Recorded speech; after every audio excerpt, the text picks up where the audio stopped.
I want you to think about the last time you were sad. Maybe you lost somebody close to you. Maybe you got fired from your job. Maybe you broke up with someone you were dating. Or most likely it was just a kind of everyday thing that just bummed you out. Now I want you to think about the last time you were anxious or scared. You could have had a big test ahead of you in school, or maybe you were just worried about what other people would think of you.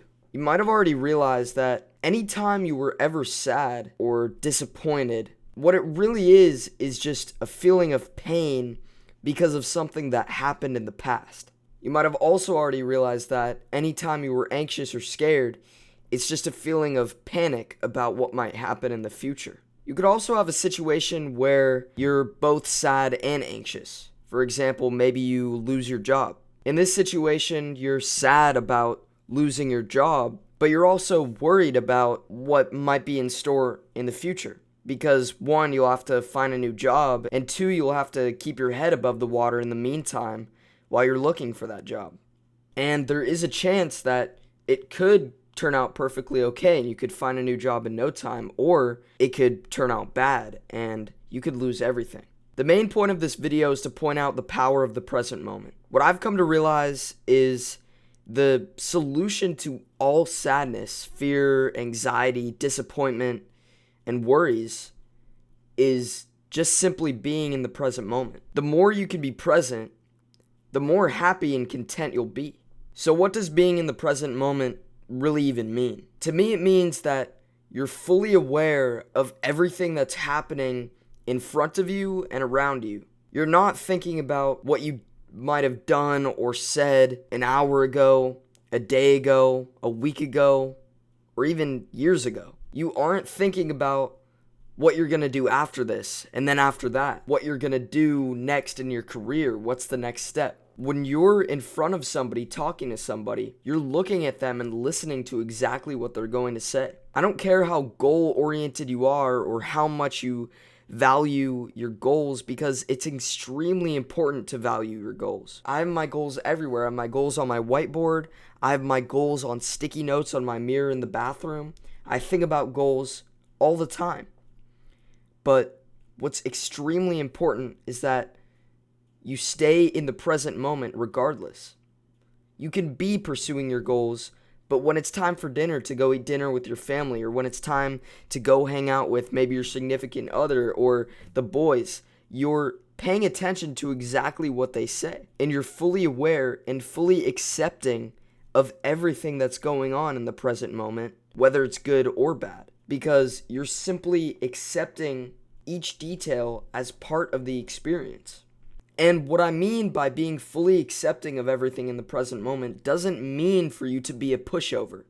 If you see something wrong, you see injustice in the world, it doesn't mean that you don't stand up to it. Actually, it's quite the opposite of that. Because when you're in the present moment, you're better equipped to being able to stand up to something you see is wrong. What I mean by being fully accepting is all of the time, we subconsciously judge everything we see, hear, touch, feel. We subconsciously judge it in our mind, and because we're not present, we don't even realize it. And if we were to be more mindful and more present of what's currently happening, we would catch on to this pattern and we would fully accept it as just part of the experience. If you ever do any kind of meditation app or meditation course, a lot of what they'll tell you is if something distracts you, what you do isn't just shut it out. What you do is fully accept it as part of the present moment. You accept it as part of the scene that you're experiencing. You observe it without judging it, and you include it into the meditation. You don't throw it away. The reason why I bring up meditation is it's one of the key ways to build your ability to stay in the present moment. Honestly, I'm kind of done just saying that it's the only way to go about it, because I think you can achieve presence in anything. I think meditation is a good way to go about it, but what do you do when you're not meditating? I think there's ways to be mindful and present in everything that you do. In your work, what are you thinking about? Are you thinking about what you're going to eat for lunch? Or are you thinking about the tasks at hand? When you're working out, are you thinking about what you said a couple years ago? Or are you thinking about the best way to do an exercise to get the most out of it. When you're eating a meal, are you sitting in front of the TV watching Netflix? Do you have your phone out on YouTube? Or are you actually thinking about how it tastes and are you enjoying it? I think a lot of the reason why we have so much obesity in America can be attributed to the invention of the TV dinner. All of a sudden, it's so much easier to eat unmindfully, to not be present when you eat, because you can just turn something on. This stimulation, this blue light from the screen can take your focus completely away from what used to be a family activity, is eating together. And now we have a similar problem. I used to be guilty of taking my phone out and watching YouTube while I ate snacks or while I ate my lunch. I think we have the ability to be mindful in everything we do. Meditation is just something that we can do to help us do that. Being in the present moment is literally an infinite source of joy, content, and satisfaction. What I mean by that is the present moment in and itself is infinite. Because every second, every moment that you live is the present moment. The present moment is going to happen. If you're thinking about the past or the future, it's still going to happen. You're just going to miss it. If you look at a baby, they just seem like this completely pure and innocent ball of light. And the reason why they seem like that, maybe half of it is because they're naive. They don't know yet about the struggles of life and what it means to be human on this earth.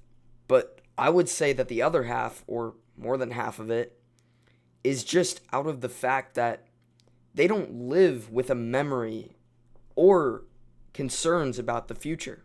They have this ability to stay in the present moment because they're not able to not be in the present moment. They're fully authentic in every single way. Because if they're dissatisfied with something, they cry, or yell, or scream. If they like something, they giggle, they smile. For the most part, a baby couldn't give a shit about what happened an hour ago. They just cry a little bit and keep moving. The reason why babies are so happy is because they live a life with no memory or concern about the future. There's a certain balance between being in the present moment and not learning from your mistakes, or being concerned about the direction of your life. It's completely valid to be concerned about where your life is going and what you can do to direct it into the best scenario.